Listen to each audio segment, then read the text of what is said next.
anyway, so that'll be good, clean fun. This I thought was pretty good. There's a live SSH has a auth bypass vulnerability. When you log in, you send it a request with a header, and if you just send it a header that says I'm already approved, it will approve you and let you in with no password. And this happens frequently. Another thing that happens frequently is people put out products that have a default name and password they don't tell you about, a backdoor account. But there's several of them. I remember this one in Solaris. I was teaching the advanced hacking class, and at that time you could just, if you're in a Solaris server, you could just telnet to it as root and put anything in as the password. It would pay no attention to let you in. This happens a lot. It just, here's a series of, every few years, somebody just turns off the password part of logging in, and nobody knows. Dropbox did it. For like 6 hours, about 3 years ago, Dropbox would just let everybody in everybody's Dropbox. They just turned off the authentication. It happens frequently. And anyway, all right. So it's kind of fun to see, and it's a thing to be aware of. That and hard-coded passwords and exposed Amazon SSH buckets are the kind of errors that are really stupid, but they keep coming back. That's why most security problems are really fundamentally extremely simple, like somebody just forgot to close the door. So here's one that's a really big one. A lot of people put code on GitHub and make it public, and the code has secrets in it, like passwords and SSH keys and stuff. And now, this I'm really glad to see. This is probably what we're really fixing. GitHub is now going to scan anything you put on GitHub and tell you if it has one of the top 10 stupid mistakes in it, which is a pretty good idea. And one of the things it'll warn you about is if you put up code that has like an Amazon API key in it, which I didn't show this class, but there's a Trump voting app, which is also an Android app. And their database is just wide open, and people install a database. And if you look in their code, which you can totally see, the API key is just right there. Because a lot of developers just don't understand. You can't put secrets in the source code. They're still in the app. And with Android, the source code is still in the app for all practical purposes, which a lot of people don't understand. So Microsoft is in even more trouble than usual with their patches. The Windows 10 October 2018 update came out and broke a bunch of machines, so they withdrew it and reissued it, and the fix still broke a bunch of machines, so they took it back. Now the third version is coming out of this monthly update. And you know, this, I think it's now a year since they switched to forcing you to take the updates. There's no easy way to turn them off. Having them be poison at the same time as forcing you to take them is a poor combination, but Microsoft is still on that path. Somehow they're convinced that forcing people to update is good. And I don't really know why. But I do know Microsoft also has a track record of using the updates to do things other than improve the user. Like it all started Windows Genuine Advantage, where the update turns off your machine if it's a pirate copy of Windows. And there's and Canon, I think it is, or Epson, they give you an update that causes your printer to stop working if you don't have an official print module. And Facebook, if you turn on two-factor authentication, they will take the phone number you use to get the SMS and use it to target ads. So people are just very, very annoyed by this. This reminds me of the CIA. There was the CIA, people that went to Africa to inoculate children against disease found out that villages, it was Pakistan, villages would not let them in because they said, those people are spies, they're here to kill us, they're not real doctors. And then it turned out the CIA was in fact sneaking spies in among the doctors. And after this, you know, we probably shouldn't have done that. I remember this reminds me when we went into the Mideast, and I think they interviewed Iranians, and they said, our CIA analysis shows that the Iranian people are hostile to the American presence because they feel like we're not actually there for them, but we're just there to take the oil. And we're having difficulty convincing them that's not true because, in fact, that's true. and that is hindering our effort to convince them it's not true, which, you know, that's kind of the problem. The reason why the Pakistani peasants believed that they were spies is because they were spies. Well, you know, that's... Well, this is what I've heard many, many times. The CIA is a short-term thinker. They don't care about the long-term blowback, the cost of this later. They just want to win today's battle, and they don't mind making another problem tomorrow, like funding bin Laden. And there's now a video of some, I think Joe Biden, like with bin Laden. But back then, he was supposedly on our side. Yeah. Do you have a problem with forced updates in general, like with Chrome? Is it just Microsoft, or? Forced updates are highly questionable, but I'm used to it with Chrome and Firefox and stuff.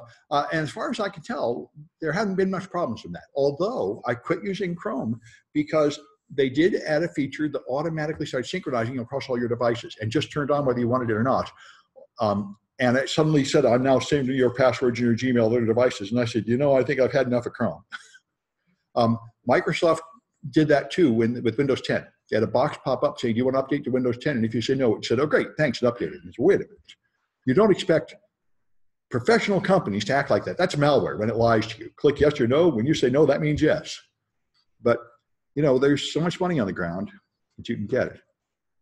People get corrupted by it. See if anything else is fun. I thought this was kind of funny.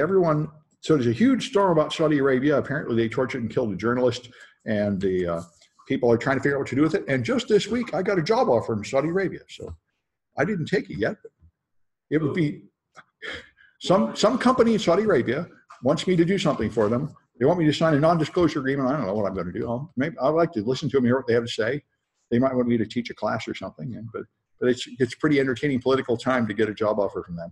I don't think it's the government, although how do I know? Anyway, see anything else fun?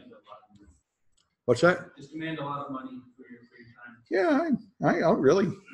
They want me to teach them something. I don't really mind that. Oh yeah, this one I thought was pretty fun. So this guy, this is a big issue of cryptocurrencies. Bitcoin is the main cryptocurrency, and it has a security model that in fact has turned out to be pretty good, which is they make it so you have a strong financial incentive to make the fastest computers in the world mine Bitcoins. Now, if you could get a faster computer, you could forge the blockchain and steal the money. But they make it so that you make more money by just mining the Bitcoins, honestly. That's the plan. And that seems to have worked. The problem is that only works for one cryptocurrency. The one fastest currency in the world has the fastest computer in the world. But if you went to one of the other hundreds of cryptocurrencies that are much smaller, that had many fewer miners, and you took your Bitcoin miner that was like the number 10 Bitcoin miner, down there you'd be most of the mining all by yourself, and you could totally lie and steal the money. So what this guy did is he wanted to take these small coins that not many people are mining, and he announced, I'm going to do a 51% attack and steal the money just to show it can be done on this date. He said, I'm not going to tell you which cryptocurrency I'm going to steal from until that moment. And so he announced it, the time came, he went live, and he started, what he did is he just get a bunch of DigitalOcean machines, which are what I use, cloud machines, brought up a bunch of them, started attacking one of these coins, and it was Bitcoin, one of the smaller Bitcoin spin-offs that he attacked. And as soon as he started, the people that were mining figured it out, attacked him, took down his machine, hacked him, stole all his stuff, crashed everything, and he's gone. What did you think would happen? But it's kind of funny. This reminds me of the guy in Canada. About 6 years ago, there was a security researcher in Canada that the G12 was coming to town, and they had all these financial leaders and national people were coming in. They had all these guards and security measures, and he was mocking their security measures and going around with his camera, taking pictures and saying the fences aren't tall enough, their security isn't good enough. He said, I'm going to pretend to be a terrorist. So he ordered a bunch of fertilizer and bomb-making equipment in his house like a couple blocks away and said, I'm going to do this, and then when the police don't do anything, I'm going to laugh at them. And so they raided him and stole his stuff and locked him up. He's like, wait, I was kidding. You see, we don't want to hear it. He got lost. His wife left him. His church threw him out. He lost his job. He's in prison. He's like, hey, wait, you mean pretending to be a terrorist gets you in a lot of trouble? Gee, who knew? Anyway, so that's there's some kind of poetic justice there. He did not get to steal the money. But he could have just kept quiet about it. If he kept quiet about it, he might have been able to get away with it, but then it wouldn't be as exciting. And it's the same thing. This tends to happen, especially to security people. They get arrogant. They think they're smarter than everybody. They think I can do this. They won't even be paying attention. Well, people are usually not as stupid as you think they are. Anyway, so we're down to operating system vulnerabilities here.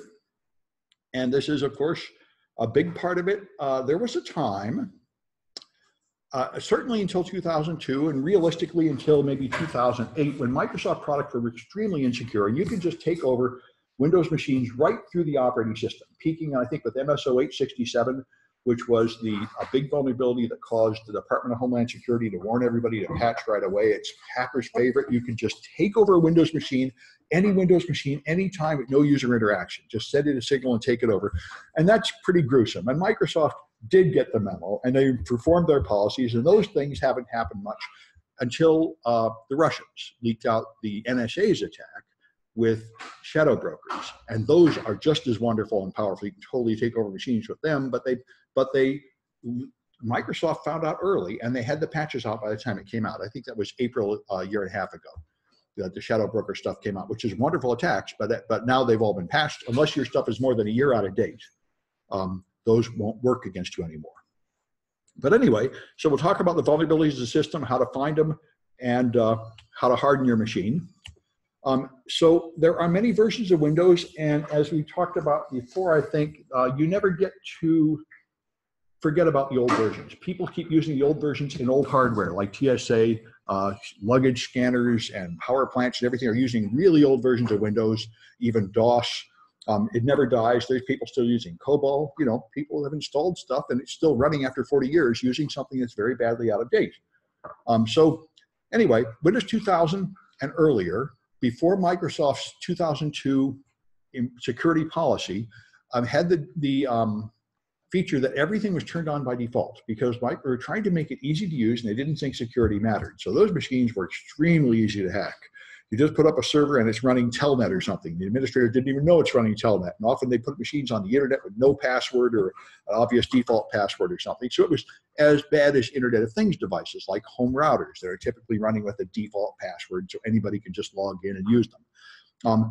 And then Microsoft, after that, switched to a secure by default model where everything is turned off on the servers and you have to turn them on, and they increasingly add more security features in each version, and each version gets a lot safer. You can go to the CVE list. This is common vulnerabilities and exposures.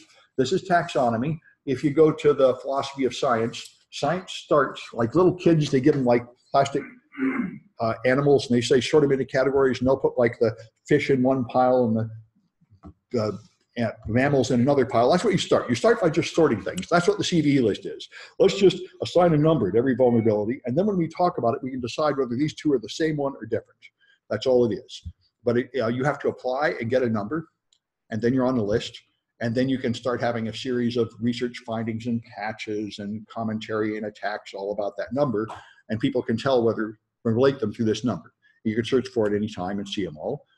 And there are certain parts of the operating system that have led to vulnerabilities. The file system is a big one. You could use a hard drive to store data in a variety of ways. I used to use Fourier transform infrared spectrometers when I was doing physics, and the earliest Fourier transform infrared spectrometer stored data on an iron bar. It was not a digital storage mechanism. It just magnetized an iron bar and swept it across thousands of times until the magnetism developed a pattern that was stronger, and that was how it averaged it together. It was an analog storage mechanism. And you could use your hard drive that way, but in fact, we have developed the system uses file systems where you have a directory and things have names and they live in folders and you delete them and overwrite them, and that's the system. So you don't have to use a drive that way, but that is how all modern general purpose computers use the drive.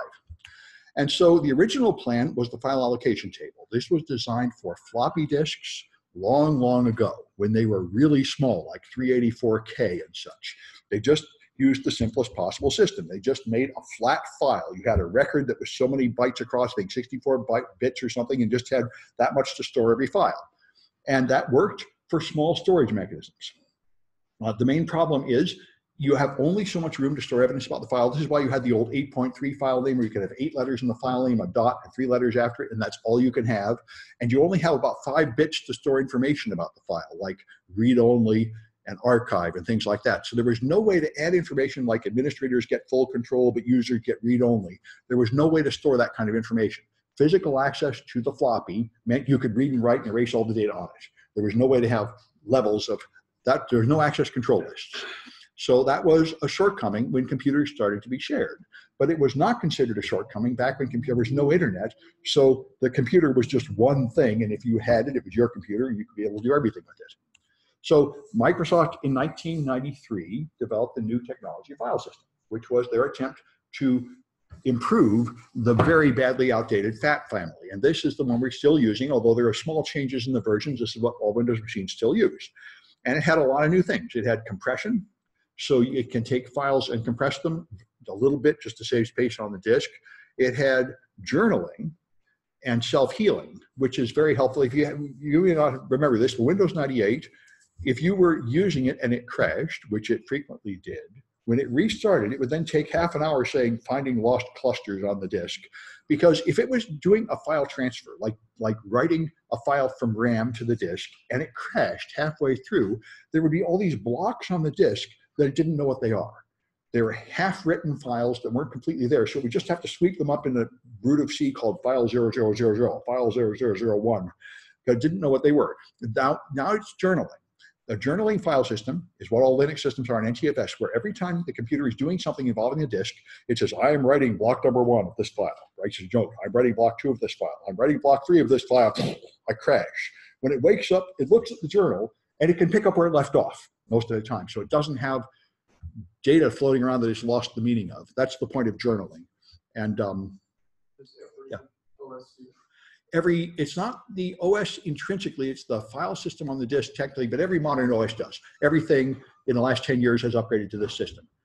Yeah, exactly. Linux has a bunch of them. ZFS and ext3 and ext4 and Riser FS, they all have these features. And there's alternate data streams, which is actually for compatibility with Apple. Apple was the first one to get into distributing movies and music. And for music, you want to have the sound, and you also want to have the album art and the album liner notes. So you have multiple streams of data tied to one file name, and that's called alternate data streams. And that's another way to do it. So you can see them on Windows. You can create a file, like here I create a file called foo, and then I echo this data into foo:\bar. And foo still says it's only 6 bytes big, but there's about 20 bytes of B in the second data stream called foo:\bar.data. So you can take a file and put a colon as if it was a drive and have an alternate data stream with another name inside there. That's a little bit weird. And the main point is there was a time when antivirus products did not know about this. So you could hide viruses in the alternate data streams and the antivirus wouldn't find it and such. Now, all modern antivirus is onto it. But there was a time when this fooled people. Sort of like using Bitcoin to do illegal things. It's not that it's a good idea, it's just that there was a period of time when the cops didn't understand it. And therefore, you could get away with it for a while. But in the long run, this is the stupidest thing you could possibly do, is to commit crimes on a system with a permanent public ledger of every transaction. That would be the worst possible thing to use if people understood how to use it, which they now do. Anyway. So row procedure call is a big thing for Microsoft. And if you take the malware analysis class, we're talking about this. It is, they call it the genius and idiocy of Microsoft's distributed component object model. What Microsoft is like Facebook. They are a money-making platform, and they've always been that way from the very start. Bill Gates was an entrepreneur. He was always interested in making a business that would make money. So he is not making software just to make the beauty of computers run. He's making software to be a platform so people can do commerce. The idea is you can write software and you can make it for Windows, and then you can sell it. So this means you want to reuse code. So if you write a library, you want to be able to resell that library to somebody else. So what Microsoft did was they made it easy for you to take a library you write, which originally was intended to use in one program, and you can share it as a service with all the programs on that computer. And you can even connect it to the network and share it with all the machines on the LAN or even on the internet. So the same code that was written 20 years ago to run in just one process is now shared across the network. This means you can make a lot of money. You can take code and resell it in a much larger environment to a lot more people if you have something good. It also means that there's a very large amount of software that was never intended to be used in that wide, dangerous environment, lifted by, say, salespeople and product managers, and sold to the internet without ever re-auditing it, without understanding the risk, which is very much like what happens in cloud computing. You have people running computers in a data center on their own hardware behind their own firewall with a limited internet connection and all. Then they just put them all in the Amazon cloud where they're all directly connected to the internet without understanding that they have to also recreate the safeguards. And that's led to ridiculous amounts of data being stolen. So anyway, it's a similar issue. And the RPCs are responsible for a lot of vulnerabilities on Windows because they are services offered over the network that are often not secure enough to be used that way. So Microsoft had a product called Microsoft Baseline Security Analyzer. I think it's no longer supported for the latest version of Windows, but it would just check your machine to see if it meets Microsoft's guidelines. I was unable to find a modern equivalent from Microsoft, but Nessus works, so I put it in your projects. And pass the hash is a big issue for Microsoft operating systems. Microsoft operating systems support single sign-on, which is really important. In an Active Directory environment, you log into the domain controller, and there are usually dozens of other servers you have to connect to inside your company that have files and other things on them. And you don't want to keep typing your password in over and over. So it has to have some kind of token, which it uses to identify you. And that token can be stolen on the network and reused by an attacker. Now, what Microsoft uses is a hash, and you can just steal the hash, replay the hash, and authenticate as somebody from the network traffic. It's pretty bad. And it would seem easy to fix, but Microsoft has had no luck fixing it. Windows 8.1 and Server 2012 R2 had their first real improvement at fixing it. And it was pretty inconvenient. I doubt very many people are actually employing it. But the point here is you can limit where credentials are. So here's different kinds of hashes, Kerberos hashes, employees actually fill in passwords. And what they do is they now have a category called protected users. You can define a new kind of user account called a protected user account, which can only be used on the domain controller, and it cannot be used on a client machine where it's liable to be stolen. So the idea is they're still using the system where the hash is passed around, but the hash should never be stored on a machine that's unsafe. That's their plan. Anyway, this requires an awful lot of care on the part of the administrators. And this is pretty much what we're doing in the competition class, the CCDC. We're learning how to be careful administrators of Windows and properly secure things. Anyway, they call these things silos, where you enforce only certain places these accounts can be used, because Microsoft, since Windows Server 2000, has said administrators have to have two accounts, a low privilege account, which they use to log into a workstation and surf the web, and the high privilege account should be used only on the server, and it should never be on the workstation where it's going to get stolen. And that would prevent this, but nobody bothers, and that's why it happens all the time that these pass-the-hash attacks work. So now they can force that to be true. They can make it so the server account will only work on the server, and you can't use it to log in and read your email and click on links and get infected, which would be nice if you set it up that way, and if your administrators will put up with the irritation of using it. All right, then they've got other things. They got an attack surface reduction procedure in Windows 10, and some network protection, supposedly, and controlled folder access, which is really very simple. Controlled folder access is to stop ransomware. Ransomware is a huge threat. Your machine gets infected, all your files get encrypted, and all the files you can reach get encrypted. All the network backups, the Dropbox, everything you can reach gets encrypted. This is how, WannaCry shut down hospitals and airports and all sorts of things. So to prevent this, Microsoft makes it possible to just specify new restrictions on a folder, not just an access control list, but you could say not only is a certain user account needed to get in this folder, only certain applications are allowed to get in this folder. This folder contains my Microsoft Office documents. So the only program that's allowed to change things in there is Microsoft Office. So if I get infected by ransomware and it tries to go in and encrypt it, it won't get in because I have program level access control. That's what this is, which seems like a pretty good idea. Yeah. If you have the latest version of Windows, it's included. It's not on by default, but it's available. You have to turn it on for your folders. Why is it not on by default? Well, because Microsoft doesn't, your question was why is it not by default? Well, Microsoft doesn't know what application you want to use. You might want to use OpenOffice or something. So, if you are in a company, your Active Directory administrator could push out a policy and probably should. So as a company, we will use Microsoft Office, not OpenOffice, and all documents will be stored on the server, and I will put this on the server. So you cannot. The idea is this it's like the silos. It is a technology which can be used to secure you, but it doesn't do it by default. It's a good question. Anyway, so that's what they have. You can add a protected folder, and you can specify which apps are allowed through the folder, just like the Windows firewall can specify which apps are allowed to listen on certain ports, which is a very good idea. And so then you have a folder, and if something else tries to use that folder, it will block them. Unauthorized changes blocked here. If some other program tries to change those files, it won't be able to because only the authorized program can do it. That's a pretty good idea. Now, of course, after this came out, a bunch of people quickly find a way to write malware that just turns it off, which is true of almost all Windows defenses. Nothing is ever perfect. But what it does mean is that the older generation of ransomware will not work. And that's all you can ever get. Is the older generation of stuff doesn't work. The newer generation will always have some kind of improved attack, and you have to keep improving the defenses. That's the way it always is.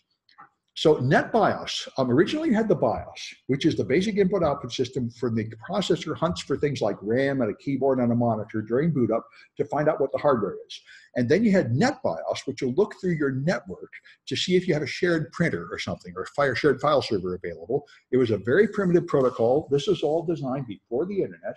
There was a time when each company had their own local area network protocol that was proprietary, like Apple Talk had this weird thing that went through 4-wire phone wires for Apple machines. Microsoft's thing was NetBIOS, which I think came from IBM. It was a way to share information on a local area network without any consideration of the internet. Then the internet came out with TCP/IP and wiped out all these things because everybody said, why do I have one protocol on my LAN and another protocol on the WAN? This doesn't make any sense at all. It should just be the same protocol throughout. And now it is. But what they did was NetBIOS still continues to be used in Windows machines is NetBIOS over TCP/IP. And this is NBT is what we're actually using. It's still included. I don't know why. It seems to me to be hopelessly out of date and insecure, but it is.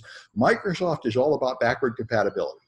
It has backward compatibility all the way back to DOS. You can have MS-DOS-based machines on your network, and Microsoft will still interact with them because that's the way the world really is. They have equipment running software from 30 years ago, and that's one of the reasons businesses love Windows, because Microsoft, they're there to serve your business needs, whatever it takes, and backward compatibility is big. Apple is totally not there. 2 versions back, they say, we don't support that product anymore. And this might be fine for end users who are happy to buy a new phone every couple of years, but this is really not okay for businesses that fill a room with stuff, and 5 years from now, they want to keep using that stuff. They don't want Apple telling you have to buy all new computers. Why do I have to buy new computers? Are you nuts? And Microsoft cares about that, and Apple doesn't care about that. And that's why Microsoft has most of their desktops in corporations, because they market what corporations need, and Apple totally doesn't. Anyway, so server message block is the file sharing protocol, which goes over NetBIOS and shares files and printers on the local area network, and it had a bunch of vulnerabilities. You could steal the passwords that were being sent to authenticate to machines to get into the folders out of the wire. That's what Loftcrack did, one of the early hacking groups, Cult of the Dead Cow. And in Windows Vista, they brought out SMB2, which was the replacement of the older SMB protocol. And the first version of it was really buggy. It was so slow that it didn't speed things up. One of the many problems with SMB, in addition to its security flaws, is it was unbelievably slow. It was moved 10 times slower than the line speed. If you took Windows XP and dragged a file from one machine to another on 100 megabit per second LAN, it would only move at 1/10 of the speed it should move because it was so inefficient. SMB2 would spend 2 minutes testing and then move the file quickly, so the total time is the same, but in principle it was faster in Vista. Windows 7 finally got it all working, but SMB2 had spectacular DOS vulnerabilities at first, and Laurent Guffey wrote a fuzzer, which, as you can see, is just a few lines of Python. All he did was take a raw packet from Wireshark, put it in here, and then he made something that will just modify the bits one by one to just make slightly broken packets, and he found one that would cause the blue screen of death in Vista. And Microsoft was so embarrassed, they actually published some of the source code from Vista explaining how they failed to detect this, because they had source code scanners that looked for patterns of error, but what happened is it used the wrong name of a variable in a line, but it was a valid variable name, so they tried to explain why it was okay, and next week, when he found another one, it killed the new one. Same way with fuzzing, and this is what made Microsoft switch to fuzzing. This is a time, maybe 2009 or 2010 this was, Microsoft refused to use fuzzing. Fuzzing is the modern way to find vulnerabilities. You send random data to the server, and you just go for like 24 hours sending random data to see if it will crash.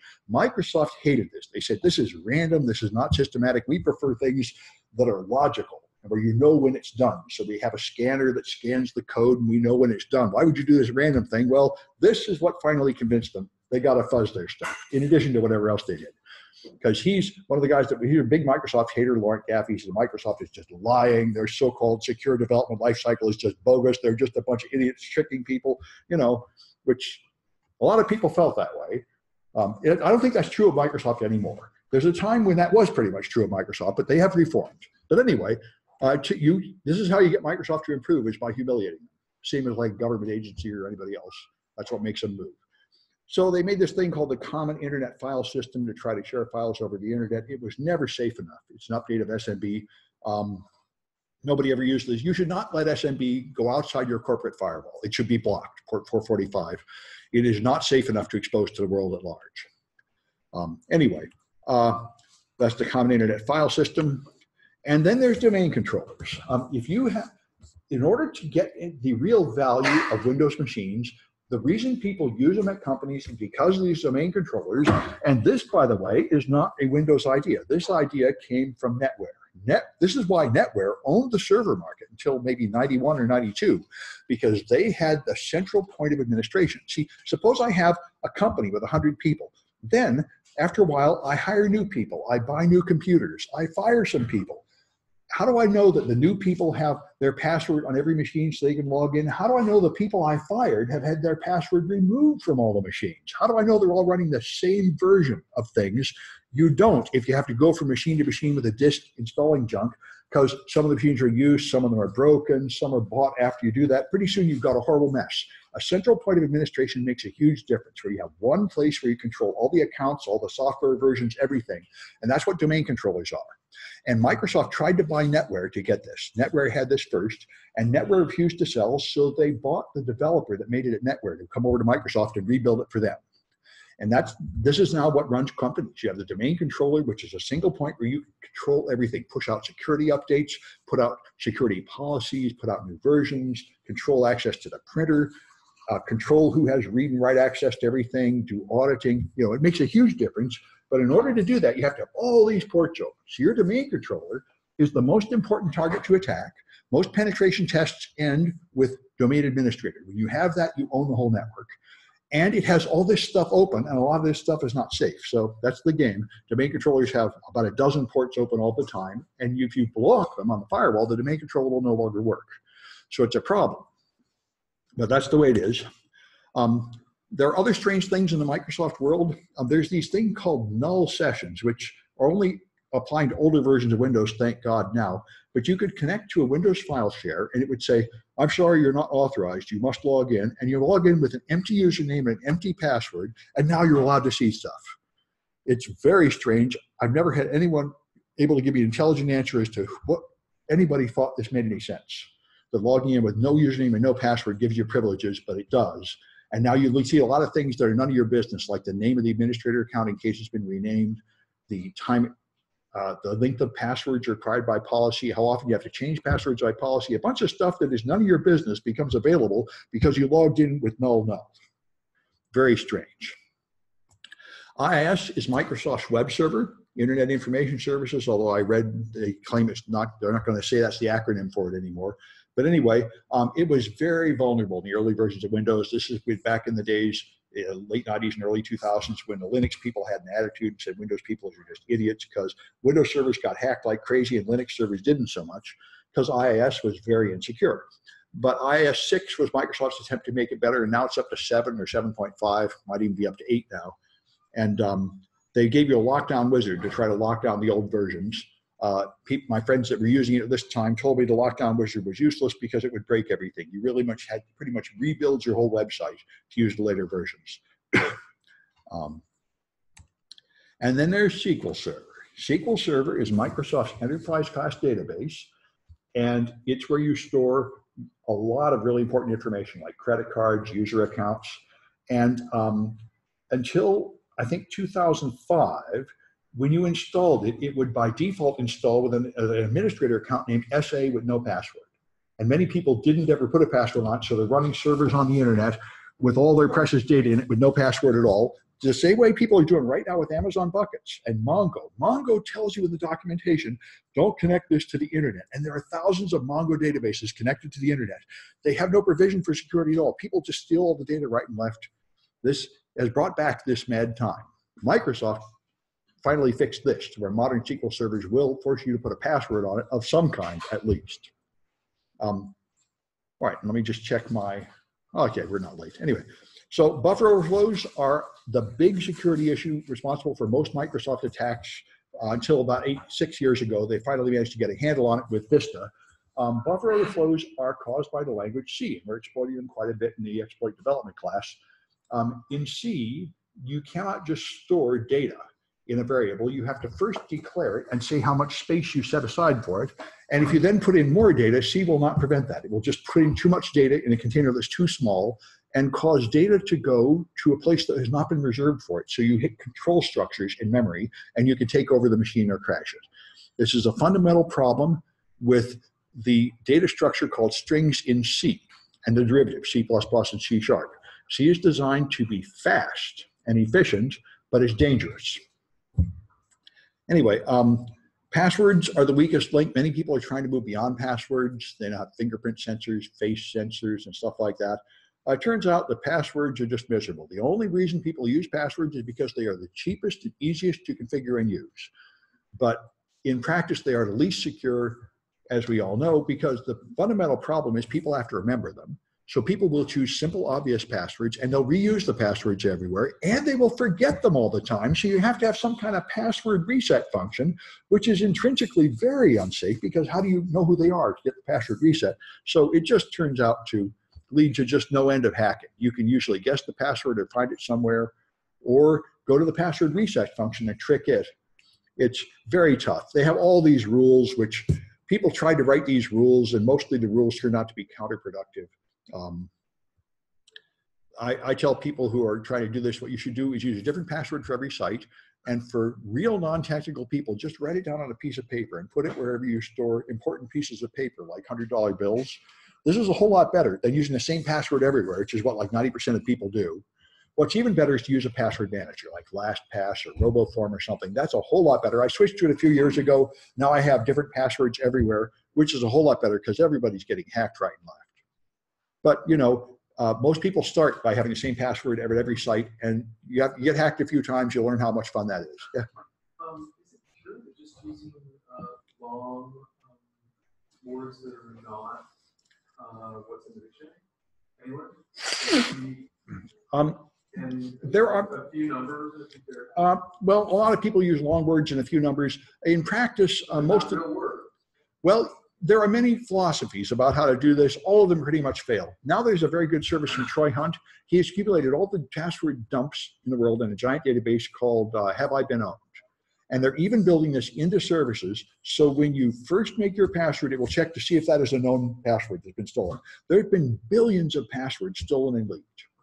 So you have to think of something that no one else thought of and that you can remember. That is not likely. Most people think of common song lyrics or phrases from the Bible or something, and somebody else has already thought of them, and they're out there. There have been tests showing that you can crack them up to 45 letters wrong, like whole sentences. So, you know, you can try to make up something. What's probably best is to use a password manager and let it just make random jump. If you really had like 15 or 20 random characters, that would really be secure, but you can't remember it. So you use a computer to remember it. That's probably best. And in the long run, everyone's moving to two-factor authentication, which is enormously valuable. Google just announced a month or two ago, they got the USB two-factor, where everybody has to log in with a password and plug in the USB stick. And they said they've been using that and they haven't been phished even once in all the time. That really makes a difference. Because now, even if somebody steals your password, they don't have to stick. That's really nice. And it's not too difficult for the users. Once you get used to it, I've heard. I haven't gone there yet, but I am using two-factor on quite a few of my accounts with the phone-based two-factor, although not the SMS. The phone-based two-factor with SMS is relatively unsafe. It's better than one-factor, but the problem is SMS is an unencrypted, easily hacked protocol, and all they have to do is put malware on your phone, and then they can steal the password off the phone and the SMS off the phone. So it's pretty easy to defeat. But I'm using the Google Authenticator, where it's running an app on the phone that is creating the numbers. It's not a signal sent through the network. And that's pretty good. That's probably almost as good as the USB, probably not quite as good. But some kind of two-factor is a huge step forward, where even if someone gets your password, there's something else they need. That's probably the real wave of the future. Anyway, so your domain controllers have the ability to configure rules for passwords, like they have to be this long and this complex and change this often and all that. And that stuff is of questionable value, but the lockout threshold is very useful, where if somebody gets the password wrong more than a certain amount of times, they're locked out for a while. This is actually very nice because people try brute force attacks where they just try 1,000 passwords with a computer program. And if you can set the lockout threshold like the college does. After 5 bad guesses, it locks you out for half an hour. then you can try 5 times again. That's a pretty good idea because your real users can find where they wrote it down in half an hour and get in, and the bad guys can't get in, and you don't have your help desk being driven nuts by all these people who are locked out forever. So something like that is pretty good. And of course, you should turn off LM hashes if you have them turned on. No modern version of Windows uses them. LM is an old way of storing passwords that is so insecure, even Microsoft quit using it. The NTLM is the new version, which is somewhat safer, and you'll be cracking those in these hashes in the projects. Anyway, I've got a few cahoots about this stuff, and I think I might have them open somewhere. Maybe not. Put them here then. All right. Cahoots, favorites, and this here is chapter 8. So this is the one. All right.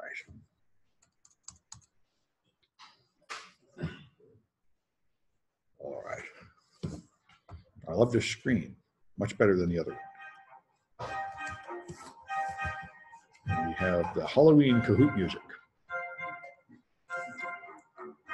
I'll bring up a text document to store this stuff in.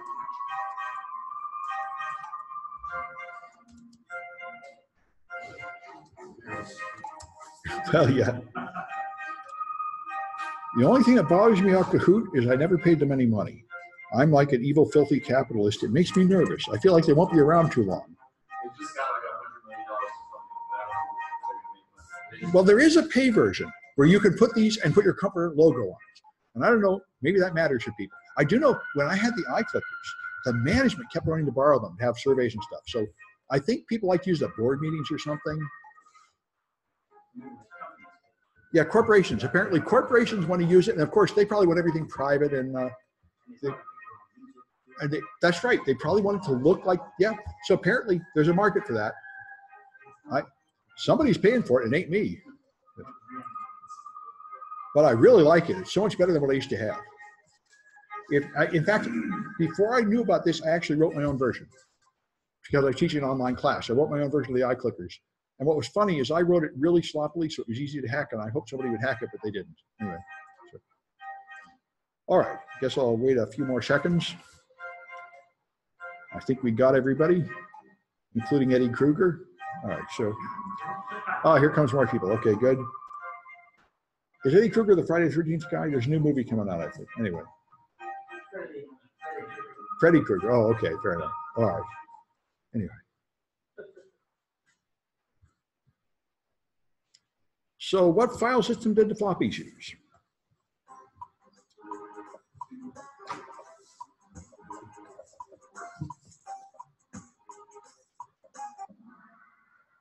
That was it, that file allocation table.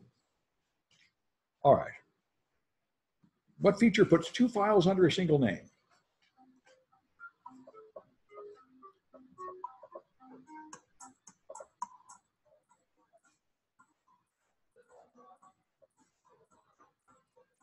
Alphabet soup.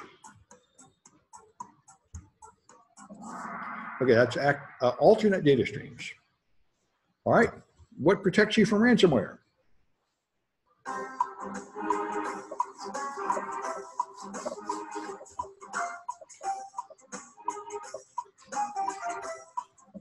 Hey, that's controlled folder access.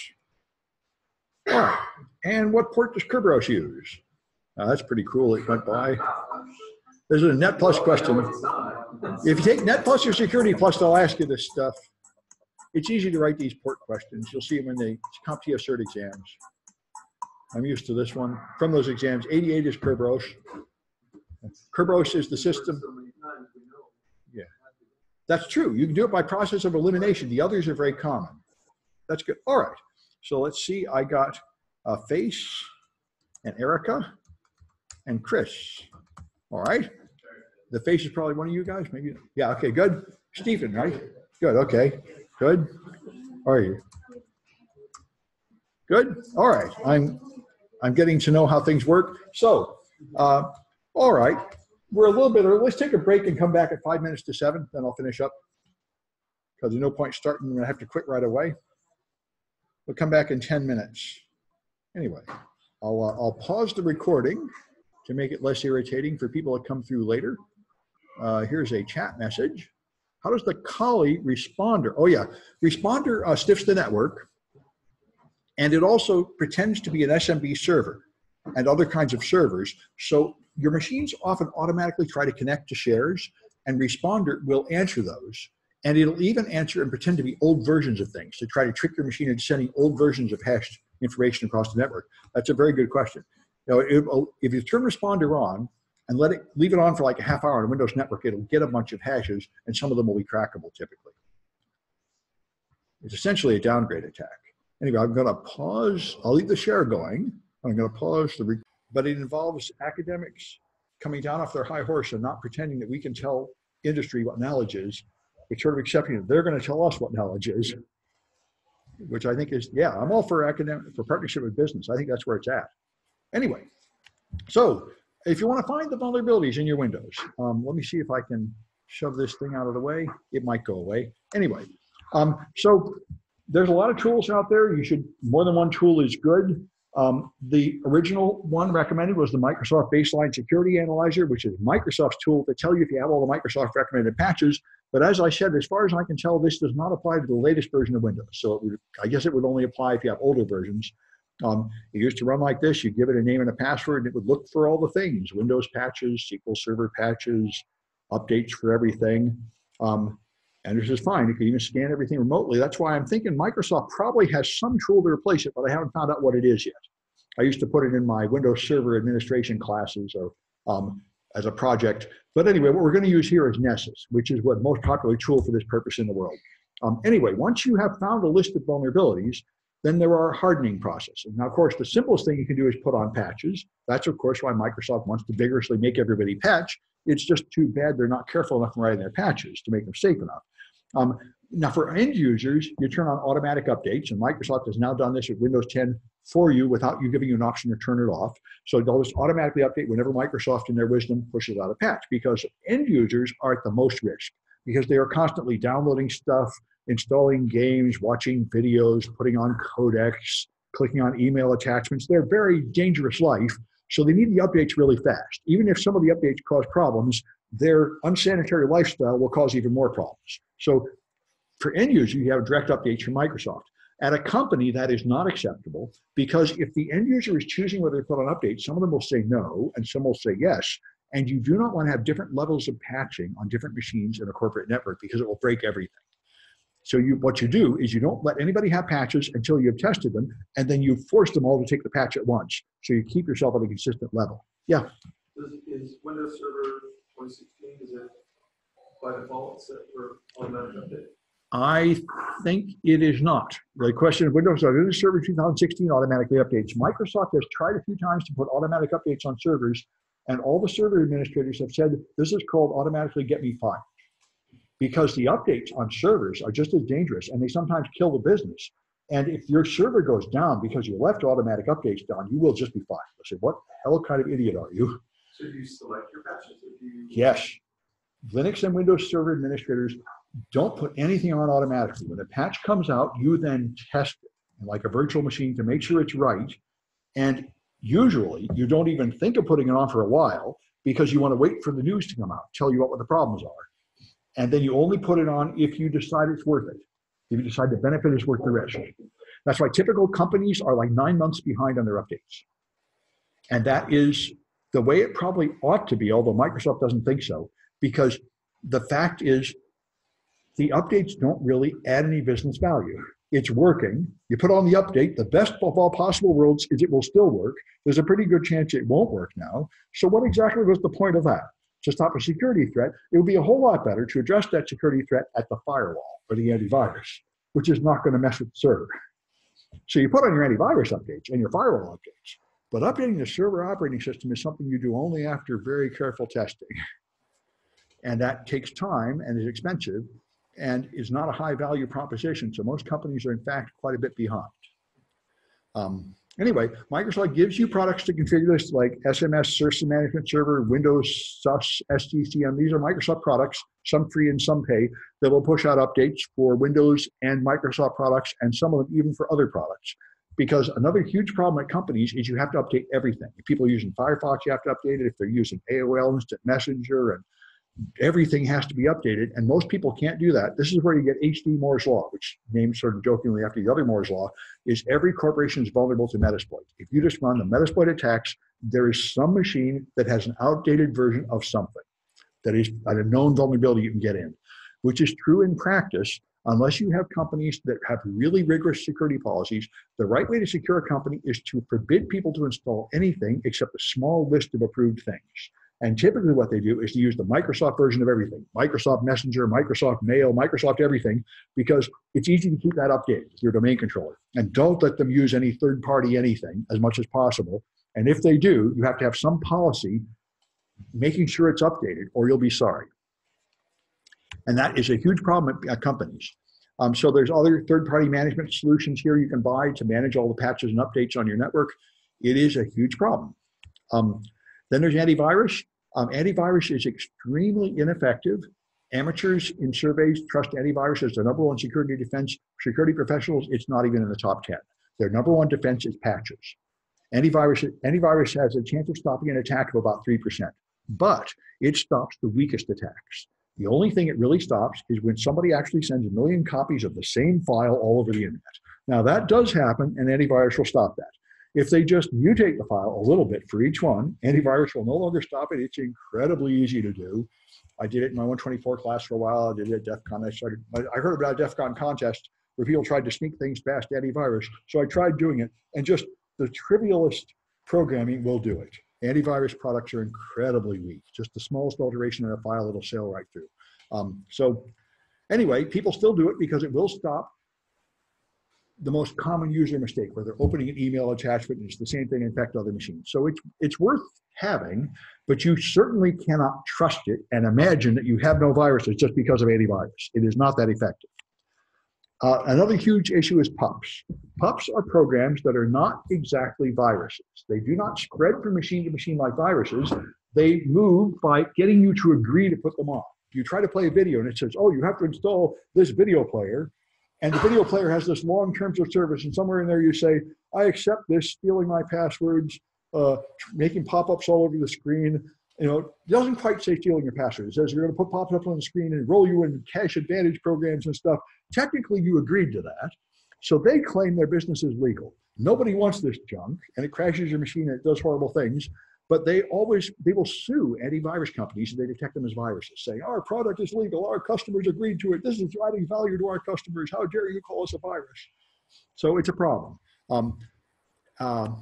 Malwarebytes is the only company I know that has really taken an aggressive anti-PUP policy, and they're accepting a flood of lawsuits. They make a product that will actually clean off the PUPs and detect them, and they have to put up with a flood of lawsuits from the PUP makers. One of my students had a job at one of these.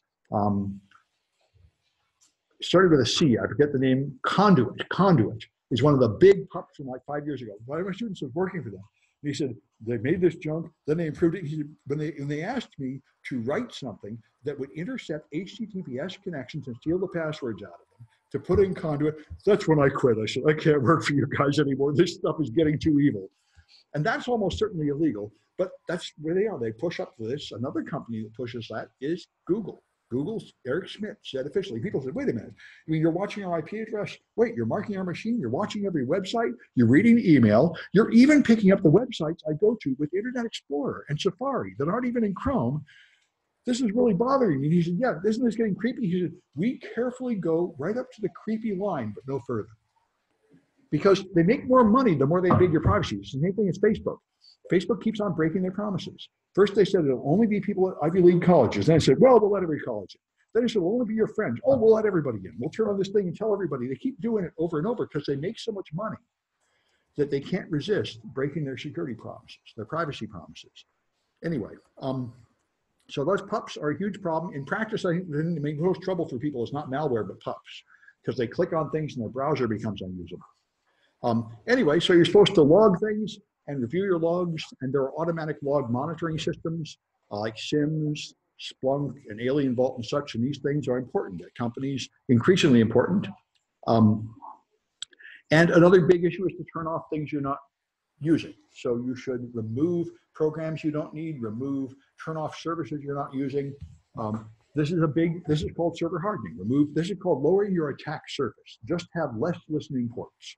If there's some service you don't need, turn it off or block it at the firewall. Then there's less attacks to come in. Yeah. What is the best place to go to find out what you don't need? To find out what you don't need. Well, on a client machine, you don't need to offer any services at all. And that's what the Windows firewall will do. If you set it to public location, it will not accept any requests from the outside at all. So you can surf the web, you can send a request, and it will let you see the response. But if anybody asks for anything from you, it'll be blocked. That is the safest place for a client machine. So even if you have file sharing turned on or something, it won't work. For servers, you have to know what the purpose of the server is, and then you have to set the firewall to only let those processes through. And what's even better is to do egress filtering, which is not that simple to set up, and that's what we're learning how to do in 140 for the competitions. Anyway, so you don't want to have too many administrator accounts on the machine. You don't want to have, it'd be good to watch your outgoing traffic. This is not simple, but it's very useful. Data loss prevention. You monitor the outgoing traffic to see if your secrets are leaving. That is how Google caught China. When China hacked them in 2010, they saw all their data leaving and going to China. And they said, why is our data going to China? Who's sending it? There's no good reason. It was Chinese malware stealing it. And they couldn't find the malware. And they couldn't detect the processes, but they could see the data leak, which is why exfiltration of data is quite a task for attackers and pen testers to find a way to sneak the data out where you won't get caught. China got caught. Network segmentation is very important. This is basic sanitation. You should have different areas in your network, and they should have limitations on the traffic. Like your servers, you should not be able to open a browser on the server and go to a website and download something. That should be blocked. There is no need to do that on a server. If you need to put something on the server, you should go to another machine, get it, and move it over on a file share or a network stick. You should not be letting servers directly connect to the internet. All they should be doing is putting out services. And if you do this, you can have a zone for servers and at the firewall, not let them make any direct connections to the internet. And that makes them much safer, because even if a bad guy infects them, they can't get a command and control channel as easily. They have to, in fact, pivot through many systems to get to it, and that gives you a chance to catch them. So you deliver patches in a roundabout way as well? Yes. Your patches don't go straight on the server with like an automatic update. You have something like a Windows update server over here where you test them and then you push it to the server. Yeah? What's the difference between antivirus and endpoint security like CrowdStrike or Carbon Black? Oh, that's a good question. Endpoint security like CrowdStrike and Carbon Black are more than antivirus. They also have a firewall, and they have some kind of updating policy, and they have some kind of central management policy. So they're just like enterprise class improvement of antivirus. And they have all those new features they're pushing out. So that's all. And of course, antivirus suites these days have all those features too. But one thing that's real important for an endpoint security solution is you want to make sure it's really on and updated on every machine. This happened at the college. There was a big virus scandal, which was mostly because our CTO, crooked CTO, hired a fake contractor to lie and say they were viruses. But there was one lab where the machines didn't have enough RAM, and the local administrator took off the antivirus to make them faster. And if we had a proper endpoint security program, that couldn't happen, because we would have a central console telling us, monitoring that. And we didn't at that time. And you know, that's a good reason to have it, just to make sure everybody has the recommended antivirus on every machine would be a good thing. Anyway, so you name things in a non-obvious way. It's a questionable plan. But anyway, intrusion detection systems and firewalls are very useful. Firewalls are extremely valuable. I used to think they're useless. And there was a test with Windows XP where they put Windows XP machine of an old version and connected it to the internet, didn't do anything, and within one day it was infected. But if you turn on the default firewall, it lasts for a year before it gets infected. And now I'm learning with CCDC, you can stop intelligent attackers with firewalls. Correctly configuring a firewall is extremely effective. And it's related to network segmentation. Correctly breaking your network into zones and limiting what kind of traffic is allowed in each zone is also very effective at stopping attackers. So these things are good. There's also file integrity checkers like Tripwire. Tripwire, there's a Linux version and a Windows version. The Windows version is, I think, now big and complicated, but the fundamental activity of the Linux version, which is still in the Windows version, is to just keep track of the hash value of every file. I even wrote my own of this years ago to clean rootkits off Linux. You just calculate the MD5 or SHA-1 hash of every file and save it someplace. Then you do it again, like every hour or every day, and see what has changed. And you warn people something has changed. If the system files have changed, that unless you installed software or an update, that means somebody else is installing stuff on your machine. That means you're getting infected and compromised. It's very simple, very effective. That's what Tripwire does. You should also disable the guest account and the local administrator account. These are now disabled by default on modern Windows systems. The only account you use is a new one you created. The reason you don't want the default accounts on is because they have default security identifiers. The actual identifier of a Windows account is this long security identifier. And you don't want anyone to know that. And the default accounts have knowable, findable ones. So you want your accounts, which are harder to find. And of course, group policy on the domain controller is your main defense. That's why people get domain controllers. You can specify rules and push them out. And and you also can get a mobile device management solution to push out policies to all their cell phones and tablets. And you can get a Casper server, which pushes out policies to the Macs. And most companies have all three of these things. And that is a huge part of the security posture. Your company work has to be done on the machine that joins the company network, and it has to meet your security policy to be on the network, and the administrator can control that. So they can wipe a phone or something if it's lost. They can remove access to all the company resources from someone who gets fired. They can push out, they can remotely wipe devices, they can prevent you from doing things like jailbreaking your device, that's the point. You need that, otherwise people will do all sorts of dangerous, unsanitary things, and you won't even know. And Microsoft publishes these intelligence reports. They've done it for a long time. This is the latest one I could find, which is the end of 2017. And they have a nice list of what they've learned, because Microsoft gets reports from all their, there's a Microsoft threat removal tool that comes from Microsoft that it's not as powerful as antivirus. It doesn't stop all viruses, but it stops like the top 20 or 30 of them. And it sends all the data back to Microsoft, so they know. And here's what they find. Phishing and malicious downloaders are now the #1 attacks as of the end of last year. One thing they found is almost nobody supports the HSTS headers. HSTS is the modern headers you should put on a web server, which tells the client what security you've read. It tells you whether you're going to allow scripts to run from other domains, so you can turn that off, and then cross-site scripting won't work. It tells you this page should be served over HTTPS. Don't allow it to be loaded over HTTP, and things like that. It's a very good idea, but a lot of products do not yet support it. Just like there are, until recently, there were a lot of products that didn't support HTTPS at all. They only supported HTTP. I tested Kaspersky antivirus a couple of years ago, and it got its updates over HTTP. And I was just sitting here thinking, boy, I'm going to report Kaspersky's insecure. And I said, before I report that, let me look into this, because it's very hard for me to believe that Kaspersky is actually insecure, and they're not. Kaspersky invented their own alternative protocol with encryption and with certificates that is not HTTPS, and they use that. And they have some argument as to why it's better. I said, boy, I'm glad I didn't humiliate myself by claiming that they were not secure. They have some other equivalent service. I don't know why they don't use the standard one, but they have 100-page papers of why theirs is better, and maybe it is, but it's not like they're just taking updates over plain old HTTP so any clown can poison them. They're not doing that. They have put in protections. But anyway, even people that do support HTTPS don't typically support HSTS, which is the latest way to enforce HTTPS and other protections.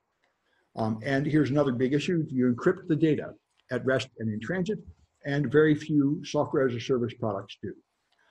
This is a big issue. I know people made a big deal about the San Bernardino shooters and the FBI trying to get in the cell phone, but if they had had iCloud turned on, there would have been no issue, because iCloud backups are stored on Microsoft servers for Apple, and they are stored with encryption keys that are held on the server. So the cops can just send a subpoena to Apple and get them at any time.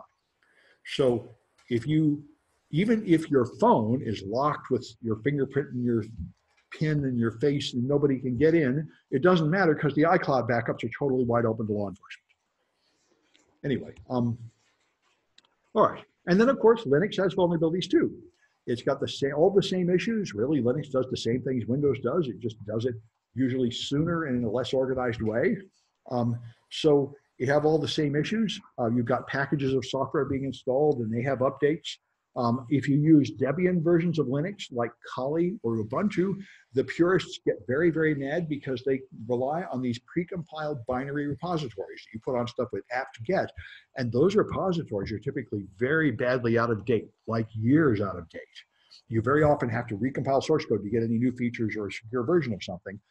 This reminds me of Amazon Kindle machines. Amazon Kindle machines are just Android cell phones, but for some ungodly reason, they do not use the Google App Store, which is a pretty rotten place itself. They use the Amazon Kindle App Store, which is 2 years out of date, never updated. So we do the mobile device class next year. It's kind of hilarious. If I want to get old versions of things, just go on the Amazon store, and they're running old versions of Android stuff, which is horrible anyway, even if you get the latest version. But and Debian repositories are the same, very out of date. The people that maintain those don't keep them up. Anyway, and by the way, they're seriously insecure update processes. Ubuntu, I think around Ubuntu 10, Ubuntu decided, Ubuntu is funded by Mark Shuttleworth.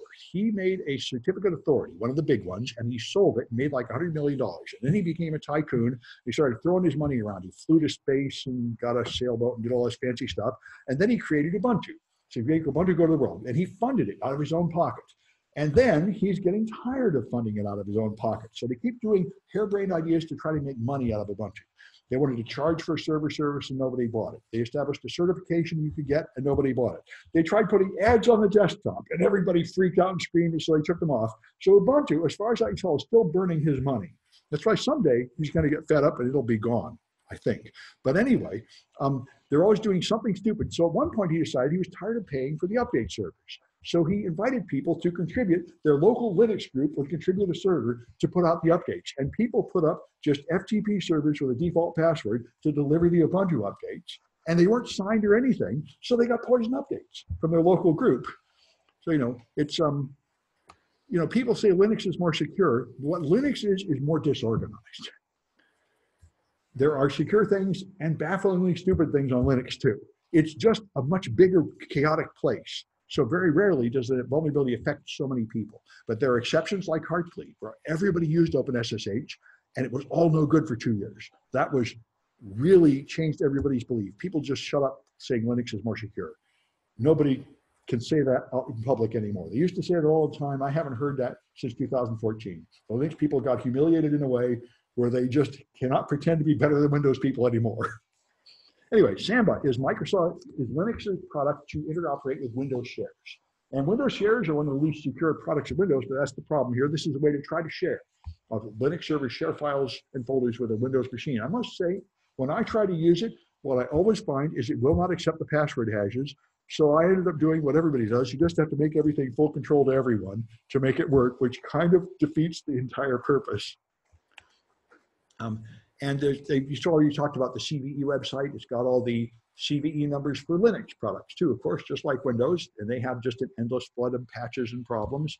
Oracle just came out with 430 patches, of which 70 are critical this month. So, it's not like, I have no idea. I don't use Oracle. No, Oracle costs millions of bucks. Oracle is huge. Only the huge companies use it. But man, if they have the same problem, they can't just blindly put all those on and they'll break everything. They're going to have to test 430 patches. And like 70 of them are like, red letter, you must patch right away. So if I was an Oracle administrator, this would be a really bad week. People are complaining mightily. It's tough. Microsoft patches every month and everyone freaks out about that. And they announce it in advance because your Windows Server administrators also have to read them, decide how important they are, test them, and the super important ones, they have to rush and put them on. And they have this difficult job of how important is it to put it on? I brought down my whole company by putting on a Windows patch. Before I learned all this stuff, I learned the hard way. Microsoft said, this is super important, you better put it on. I put it on, then I left. Then everybody came back the next day, nothing worked. They said, I don't know, Sam was doing something last night when I left, and now everything's broken. This is not a good career move. You don't want to be the guy that does that. So everybody learned, even when Microsoft screams at you, you don't just put that patch on. No, you don't. One of the things last night at this alumni career panel, everybody, all the panelists, they all had their story about some huge mistake they made in their first 8 months, thought they were going to get fired. Oh yeah. They didn't get fired. Yeah, and it's a test of your learning. It's a test of your boss to see if your boss will fire you. I mean, my boss was wonderful. If you tell him you did something wrong, he would never get mad. You say, well, how do we fix it? The only time he'd fire you is if you didn't tell him. And then the client calls him and he says, what, something bad is happening? I don't even know. Now somebody's in trouble. That's the right way a boss should be. You know, he's always positive. Well, nobody's perfect, but we figure out how to fix it. That's productive, but they're not all like that. Anyway, OpenVAST is the free version of Nessus, and it's relatively popular, but Nessus is the most popular vulnerability scanner in the world, and I added it to your projects because it's very nice. What it does is it has a large portion of the CVE list, and it just tests for each of these vulnerabilities. First, it does a port scan, and then it finds out what services you're running, and if possible, what versions, and then it tests all the flaws. So it knows the apply to that version and tries to determine whether it has this vulnerability or that vulnerability, and then it gives you a report, sorting them, saying how important they are to try to guide you in patching them. So that's the game here. So Trojans are another issue. Let me just point out the project since it come right here. I just put this in the other day, Nessus. Nessus changes a lot. Now it's actually very easy. The Windows version is available and there's a free product key for home use, so it's very nice. So you go here and sign up and get an activation code. Then you just get the Windows version and put it on your Windows server. And then you can scan things, and it's actually very easy, and it only takes about 5 minutes to scan something. I thought it took hours, but it doesn't. So only run on Windows Server? No, it runs on Linux too. In fact, it used to be. I'd also run on your desktop. Yeah, yep. It'll run on any version of Windows or Linux or anything. And so you have various kinds of scanning. If you do a basic network scan, it will just scan and look for common vulnerabilities. So here I'm running it on a Windows server, and it finds no red letter problems, just a yellow problem. Blue is harmless, yellow is minor, red and orange are the really important ones. And this is a Windows Server 2016 machine, so there shouldn't be anything too bad on it. It's only a couple of years old. And the only thing is telling you SMB signing is not required, which is an optional additional feature for SMB, which is not on by default. So that's a really minor result, you know, medium info. So that's fine. Then if you can use it as a port scanner like Nmap, and you can scan, Nmap gives you provides a company to scan. You can just scan all ports. Nessus is faster than Nmap at scanning all ports, as far as I can tell, unless I'm misunderstanding. It seems to scan all ports in like 2 minutes, whereas Nmap would take 10 or 15 minutes. So that's nice. And then I scanned my old Windows Server 2008 machine, and you can do that too. And that one, of course, you'll find some problems because that's almost 10 years old. So it does find 3 red letter vulnerabilities. And this is the one courtesy of the Russians. The Russian military leaked out the NSA's exploits via shadow brokers who pretended to be Ukrainian and was in fact the Russian military. And those are real NSA attacks. The NSA was using them to own everybody right up until 2017. So anything older than that, there's a known exploit that will just blast right through everything and take it over. And here it is. There's a bunch of them. Eternal Blue, Eternal Romance, and many others. And so the one it found on Server 2008 is by default is here. So anyway, that's Nessus, very nice. And the most popular tool for this product, for this purpose, is Nessus, the one used more than anybody. And there are people that pay for the pay version, but the free version is okay too. Anyway, then there's Trojans. Trojans are anything that lie about what they do. Typically, they pretend to be updates or security products or games, and then they will log keystrokes and typically give the bad guy remote control of your machine. And of course, some of them are ransomware that encrypt or destroy files too. So there's Linux Trojans out there also. And there are rootkits. Rootkits are named after things that change the root of the machine, the heart of the machine. In Linux servers, at least until a couple of years ago, everything was a child of init. Init was the original process that starts the machine, and then everything else is a child of init. In Windows, there's also a process, I've seen it in Process Explorer, and I forget what the original process is, but there's a process that starts and everything else, like the login is a child of it, and the desktop is a child of the login, and on you go. Everything is a parent. Everything forks from the original process, and the original Linux rootkits would change init. So the fundamental process that starts when you first boot up has hidden software in it, and every child of it has the hidden software. So now everything's infected to like lie to you, tell you that you can't see certain folders on a disk, you can't see certain processes, you can't see certain network connections. So the bad guy can be using your machine and you will have no evidence of this, and nothing you use will ever find it because everything you use is a child of init, and init contains the code that hides it. That's what a rootkit is. And they try to poison the system at the fundamental bottom level, so everything you use on the system is poisoned. So it can't find it. Your antivirus can't find it. The only way rootkit detectors can ever work is if there's a mistake in the rootkit. So there are rootkit providers you can get, and they will stop some rootkits, but a proper rootkit, you'd never find it. Joanna Rutkowska in Poland is one of the experts at making rootkits in the world, and she made one called the Blue Pill, which will turn your machine into a virtual machine without it ever knowing, and now another process can run over here, and your whole machine can't see it. And this stuff is possible, and the only way to get rid of it is like a full reformat and reinstall, unless you get a BIOS rootkit, which lives on the motherboard, and there have been a new generation of them coming out in the last month. So they really are out there. Things that infect your machine, where even replacing the hard drive will not get rid of them. They're not very common yet, but it does exist. This is the sort of stuff that used to be sort of science fiction nightmares. Yeah. What about booting from disk and scanning everything? Booting from a disk is a good way to start, and that should help, but it wouldn't help at the BIOS level. But booting from a disk or just reinstalling the whole OS or replacing the hard drive would get rid of most rootkits. What's that? Yeah, you can.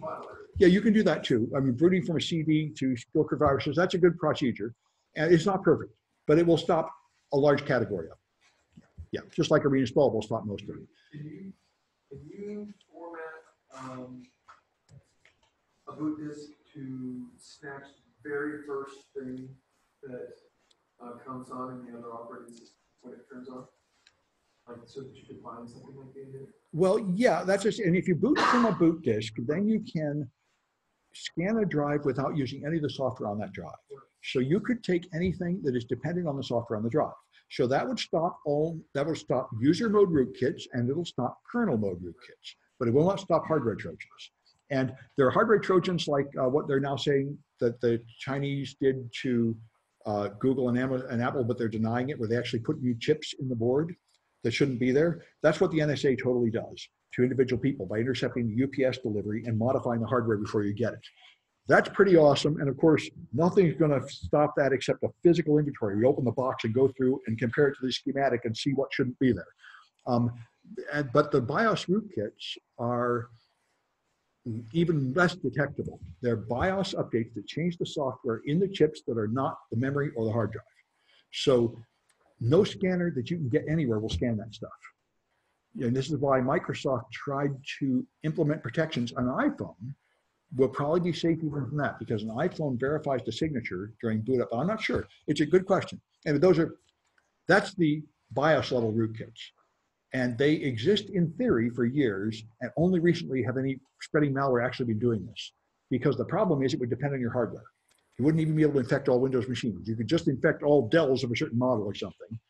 But there's some market for that. Certainly as a targeted attack, it's powerful. As a spreading across normal people attack, it's not that common.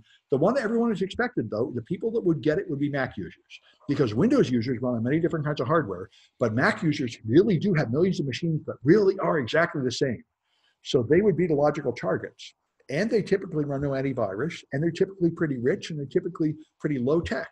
So Mac users would be a nice target. People who are expecting an iPhone or a Mac rootkit to take over for a long time, for some reason it's never happened. And Apple's been getting more and more vigorous about their encryption to detect it. So it seems to be working. I think the only thing that protects the iPhones is you can't put any software on except from the store. And they're quite vigorous about cleaning the store. So why can't you flash the ROM as the first thing that happens when you power goes off with a known flash with a known good copy?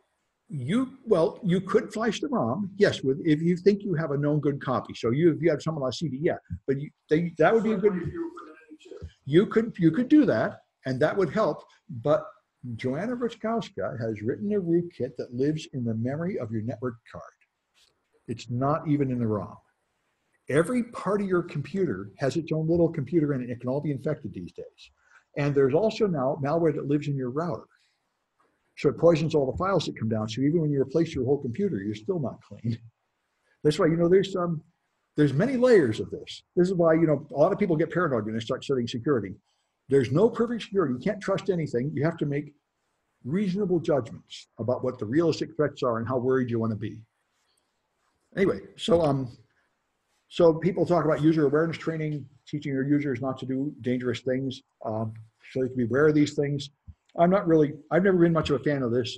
It seems to me like by the time users hear about it, it's so late, it's no longer the right move. But anyway, people do think it would be a good idea. One thing that does help is resisting social engineering. The way you stop people from being able to call up and find out information they shouldn't do is you train them to have procedures where before I can tell you anything, I have to verify your social security number or something, make sure you're really a customer, and maybe even call you back at the phone number on file to make sure you're really a customer before I tell you anything. These are the policies that protect you from social engineering attackers, which are a big threat. So you have to update and patch things as soon as possible within the limitations of making sure the patches won't break something. This is why defense in depth is very helpful. So you can put on, say, a firewall patch without feeling like it's much risk. Even when you don't dare put on, say, a dangerous Microsoft patch on your operating system that's going to break everything, you can still update your firewall, which will help mitigate the risk. There's many tools out there that will, like Nessus, that will scan your machine, and there are more secure operating systems to choose. In order to meet military requirements, Linux made security-enhanced Linux to be used in high-security environments, and that's SE Linux implements a lot of controls, including mandatory access control. So it's now most machines run with discretionary access control, which is for home users where you own the machine, you own the hard drive, you own the file, you can decide what to do with it. In a mandatory access control environment like the military, you do not have that right. It is classified by somebody else, secret, top secret, unclassified. And if you don't have secret clearance and you try to get to the secret file, you cannot get there. You have to get somebody else from above to decide to declassify it before you can get there, or decide to elevate your clearance. And that's what SE Linux implements. This is not something a home user would want, or even a normal corporation, but it's what you need in a high security environment. So it's like CHMOD plus 3 other things? Well, you have to have a whole structure, and it's controlled by somebody else. Now, what domain controllers do is they let the domain administrator control all this from the domain controller. They can push down security rules, which are forced on your machine, and that's a good start. All right. And that's what the sweet spot for most companies. That is called security plus between discretionary access control. I forget the name, but there's one in between. That's what you have in domains, where there is role-based access control, where the administrator sorts you into groups like help desk and administrator and stuff.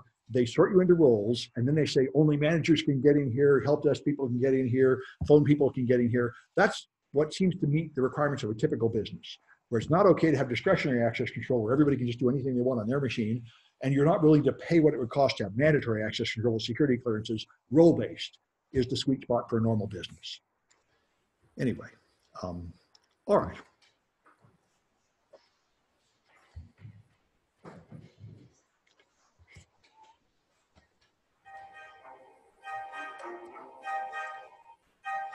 I wonder if I remembered to resume the recording. I did. Good. Okay. I forgot once. That's why it's better in the recording studio. My amateur production is not really as good, but you can't beat the price.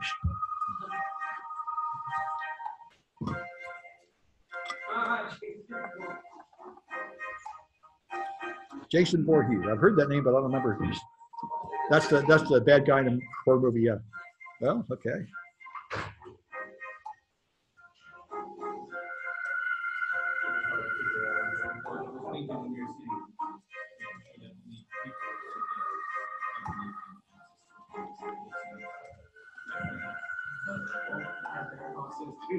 Who? Where? Who? Oh, Kevin. Yeah. Yeah, sure. Yeah.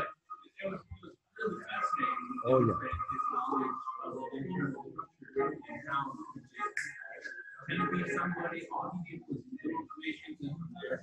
I'll wait a few seconds.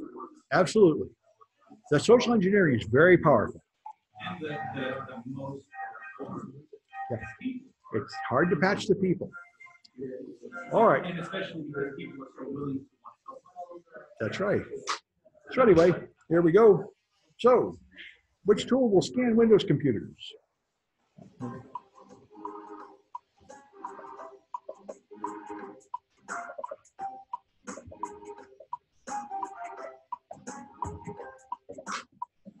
All right, MBSA will scan them, but not the latest version as far as I can tell. Somebody does find out the latest version, whatever it is that Microsoft replaced this with, let me know. I can't believe they've just given up on it. But as far as I can tell, it's gone. There must be something they provide. This is quite reasonable for them to have some tool to tell me if I've done everything Microsoft recommends or not. But anyway, what about the Ask toolbar? What's that? For that matter, I think the Google toolbar fits in this category too. That's a potentially unwanted program. Not exactly a virus, but most people don't want them, and they end up with them without really wanting them in there. Which defense prevents exfiltration?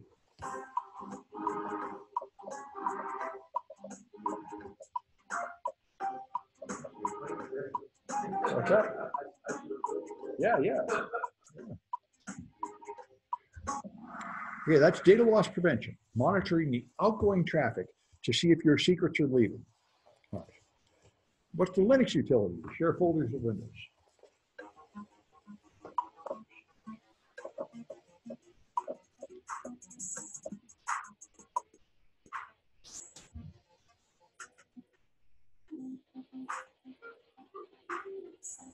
That's Samba, which is, of course, the typical Linux joke based on SMB. All right, and which one puts mandatory access control on Linux?